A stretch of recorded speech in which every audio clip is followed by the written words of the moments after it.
노다지 썰전. 오늘 저희가 깊이 파고들 기업은 큐리언트입니다. 이 회사의 핵심 기술, 특히 그 듀얼 페이로드 ADC하고 CDK7 저해제 Q901 이걸 중심으로 미래 가치를 좀 따져볼까 하는데요. 과연 큐리언트가 이 혁신 기술들로 차세대 항암제 시장의 판도를 뒤바꿀 게임 체인저가 될 수 있을지, 저는 큐리언트의 기술력하고 성장 잠재력 이거 상당히 긍정적으로 보고 있습니다. 네, 저는 뭐랄까, 신약 개발이라는 분야 자체가 가지는 그 본질적인 불확실성, 그리고 아시겠지만 점점 더 치열해지는 경쟁 환경, 이런 걸 고려할 때 좀 더 신중하게 봐야 한다, 이런 입장입니다. 큐리언트의 미래? 글쎄요, 냉정하게 따져볼 지점들이 좀 많다고 생각합니다. 네, 먼저 그 큐리언트의 기술적인 혁신성부터 보죠. 최근에 네덜란드 시나픽스하고 기술 이전 계약을 맺었잖아요. 이게 바로 듀얼 페이로드 ADC 기술의 잠재력을 시장에 잘 보여준 사례라고 생각해요.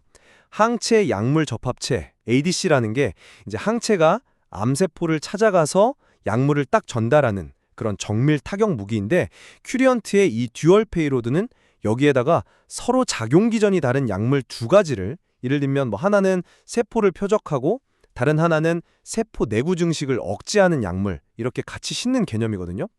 이게 왜 중요하냐면요, 시너지를 통해서 더 낮은 용량으로도 더 강력한 효과를 내거나 아니면 기존 치료에 약간 내성에 생긴 암세포까지 공략할 가능성을 열기 때문입니다.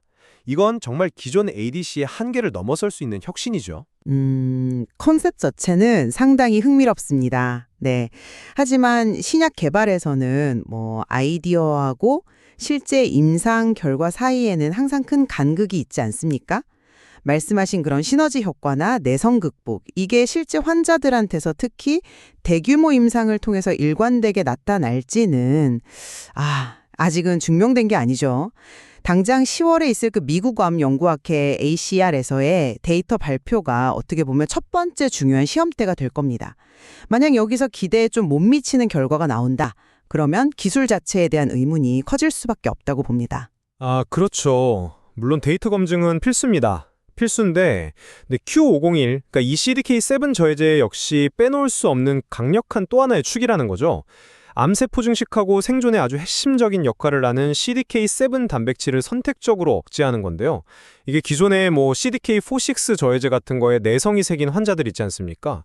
이런 분들한테는 새로운 치료 옵션을 제공할 수 있다는 점이 큽니다. 그리고 RNA 전사 과정을 조절하는 그 독특한 기전 덕분에 다른 항암제하고 병용했을 때 시너지 효과도 기대해 볼 수 있고요. 이미 경쟁사들이 개발을 좀 중단하면서 이 분야에서 상대적으로 앞서 나갈 기회를 잡았고, 약 50조 원 규모로 추정되는 유방암 시장은 물론이고 전립선암, 난소암 같은 다양한 암종으로 확장할 가능성도 크다고 보고 있습니다. 예를 들어서 면역항암제 키트루다 하고 병용 임상을 하고 있는데 아직 여기서 약효를 예측할 수 있는 바이오마커를 특정하지 못했다는 점, 이게 좀 우려스럽습니다. 아시다시피 바이오마커가 없으면 어떤 환자한테 약이 잘 들을지 예측하기가 상당히 어렵고, 그러면 임상시험 디자인도 복잡해지고 나중에 규제당국 허가 문턱도 높아질 수 있거든요. 그리고 후발 주자들이 더 개선된 형태의 CDK7 저해제를 개발할 가능성은 항상 열려 있는 거 아니겠습니까? 경쟁 우위가 언제까지 지속될 거다, 이렇게 장담하기는 좀 어렵지 않나 싶습니다. 경쟁과 임상적 증명, 이건 모든 신약 개발사의 숙명이죠. 근데 하지만 큐리언트에게는 또 다른 기회 요인이 있습니다. 바로 불올리궤양 치료제 개발에 성공했을 때 확보 가능한 우선심사권, PRB인데요. 이 PRB가 뭐냐면 FDA가 희귀질환 신약 개발을 장려하려고 주는 일종의 신약 허가 패스트트랙 이용권 같은 겁니다. 다른 신약 심사 기간을 확 단축시켜주니까 이게 빅파마들한테는 상당히 높은 가격, 예상 가치가 한 3천억 원 정도 되는데 여기에 판매될 수 있다는 거죠. 이건 핵심 파이프라인 개발에 필요한 자금을 주식같이 희석 없이 확보할 수 있는 아주 중요한 전략적 카드가 될 수 있습니다. 그 PIV 확보 가능성 자체는 긍정적인 부분이지만 그것도 아직 확정된 건 아니지 않습니까? 그리고 좀 더 근본적인 자금 문제를 봐야 한다고 생각합니다. 2025년 6월 말 기준으로 보유 현금이 430억 원 정도인데 이걸로 2026년 말까지 계획된 임상은 진행 가능하다고는 하지만 듀얼 페이로드 ADC 플랫폼을 완성하고 GMP 생산 시설도 확보해야 하고 이걸 또 다양한 항체에 적용하는 등 공격적인 연구 개발과 나중에 상업화까지 가려면 사실 상당한 추가 자금이 필요할 수밖에 없습니다. 이건 결국 유상증자 같은 추가적인 자금 조달로 이어질 가능성이 높고 그러면 기존 주주 가치에는 당연히 부담이 될 수 있겠죠. 빅파마하고 기술 이전 협상을 할 때도 자금 사정이 좀 여의치 않으면 유리한 조건을 확보하기가 어려울 수도 있고요. 자금 조달 필요성에 대해서는 당연히 인지하고 있습니다. 하지만 현재 ADC 기술에 대한 빅파마들의 관심이 정말 폭발적이라는 점을 고려해야 합니다. 큐리언트의 이 듀얼 페이로드 기술이 플랫폼 기술로서 그러니까 특정 항체에만 국한되는 게 아니라 다양한 파이프라인으로 확장될 수 있다는 점은 여러 건의 기술 이전 계약을 통해서 자금을 확보할 기회를 열어줄 수 있다고 봅니다. 시나픽스나 론자와의 협력은 이미 그 가능성을 보여주고 있다고 생각하고요. 기술력이 있다면 결국 자금은 따라올 수 있다고 봅니다. 네, 기술에 대한 높은 기대 또 빅파마의 관심 이거 분명 기회 요인이 맞습니다. 하지만 그만큼 기술 자체에 대한 의존도가 높다는 의미도 됩니다.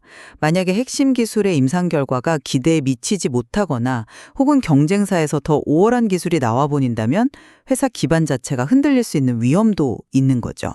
특히 N2 같은 정말 강력한 경쟁 약물을 넘어서거나 아니면 병용 파트너로서의 가치를 제대로 입증하려면 정말로 압도적인 데이터가 필요할 겁니다.